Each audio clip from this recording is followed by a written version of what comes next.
السلام علیکم مینوالو نن یو وړوکی شان او ډېر مینینګفل میسیج دی ستاسو دپاره او هغه د یو کوډ په شکل باندې دی. کوډ دا دی چې یو were born to be real not to be perfect.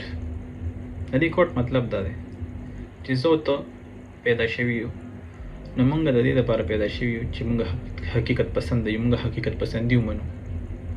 دا نه لکه څنګه چې زموږ په معاشره کې په ډېرو خلکو کې یو مینس لکه یو رویه ده، یو غلطه رویه ده. مطلب دا چې زه په هر څه باندې پوهېږم، زه پرفیکټ یم، ما ته د خبرو کول چل مه ښیه. نو د دې چې دی نو د دې وړومبني تاسو له زه یو ښکلی مثال در کوم. فار اګزامپل موږ د دې لپاره پیدا شوي چې زه په هر څه باندې پوهېږم.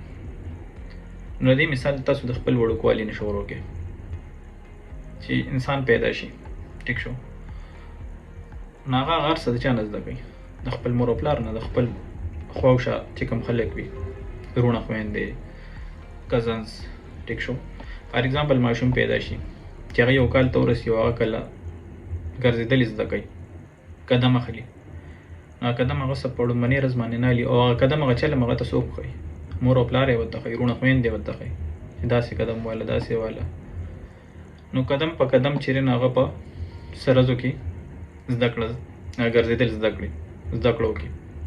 نو که انسان پرفیکټ نو دی بیا ولې د بل لکه دغه وړومبنۍ زده کړه شوه، ټیک شو، چې دا حقیقت پسند دي، دا حقیقت دی چې ما ګرځېدل چې په خپله نه دي زده کړی، د بل چا په سهاره باندې ما ګرځېدل زده کړي دي. دویم چې دی نو دویم بیا دا شي چې مونږ فار اګزامپل 3-4 کالو شو، مونږ سکول ته سټارټ شو، مدرسې ته سټارټ شو. نو چې دی نو په سکول کې چې دی نو مونږ بیا ظاهره خبره ده هغه ABC او مینس الف با تا او څه چې زده کوو مونږ نو هغه بیا مونږ د ټیچرز نه زده کړه وکړو. نو د دې دویم دغه مثال شو چې مونږ پرفیکټ نه یو، مونږ قدم هم د بل په سهاره باندې زده کړه وکړه. مونږ چې دی نو مونږ بیا د سکول هغه سبق چې دی نو هغه هم د بل سهاره ده. او بیا د هغې نه پس نو لکه فار اګزامپل مونږ کیریر طرف ته ځو، کیریر چوز کوو، مطلب دا چې جاب شروع کوو، نوکري کوو. نو د هغې دپاره هم مونږ فار اګزامپل سلک ډېر ځله مونږ یو پروفیشن چوز کړی وي، نو مونږ چې دی ایون هغه پروفیشن مونږ هم د هغې دپاره چې دی نو لکه څه ظاهره خبره د بل نه څه آیډیاز اخیستې وي، د بل نه څه مشوره اخیستې وي. خو ایون چې مونږ جاب شروع کړو نو مونږ پرفیکټ نه یو. لکه انټرشپ باندې چې دی نو مونږ جاب شروع کړو، انټرشپ باندې مونږ جاب شروع کړو، کال 2-3 مونږ ته چې د سیزونو اندازه لګي، نو مونږ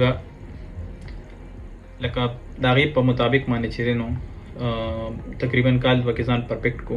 پرفیکټ مطلب بیا ومکه غلط پرفیکټ نه ده، مطلب دا چې ځان ټرین کو، ټیک شو، ځان یو لیول ته ورسو، بیا چې بیا زموږ سیلري سټارټ شي، فار اګزامپل یو ګډ هینډسم اماونټ چې نو هغه موږ ته میلاوېدل شروع شي.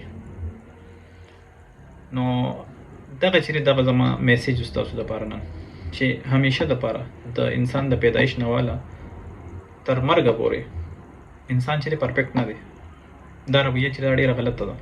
زموږ معاشره کې چې زموږ خلک ناکامیابه دي او کامیابۍ طرف ته نه ځي، نو د هغې صرف دا وجه ده ځکه چې مونږ د چا خبره نه اورو، مونږ د یو بل نه منو، مونږ وایو چې یاره زه په هر څه باندې پوهېږم. نو یو انسان هم داسې نشته چې هغه په هر څه باندې پوهېږي، کمې په هر انسان کې شته. نو موږ له پکار دي چې د بل وهرو په طریقې سره، ځکه چې مونږ اورو نو زموږ هره مسله حل کېږي. خو چې کله مونږ اورو نه نو بیا مسلې سیوا کېږي. نو موږ له پکار دی چې وی هیو ټو بی ان ایکټیو لسنر. لسننګ چې دی اورېدل چې نو هغه ډېرې زیاتې مسلې حل کوي. نو دا زما میسیج نن ستاسو دپاره، امید لرم چې تاسو به د دې نه څه پیدا اخیستې وي. You were born to be real, not to be perfect. Allah Hafiz.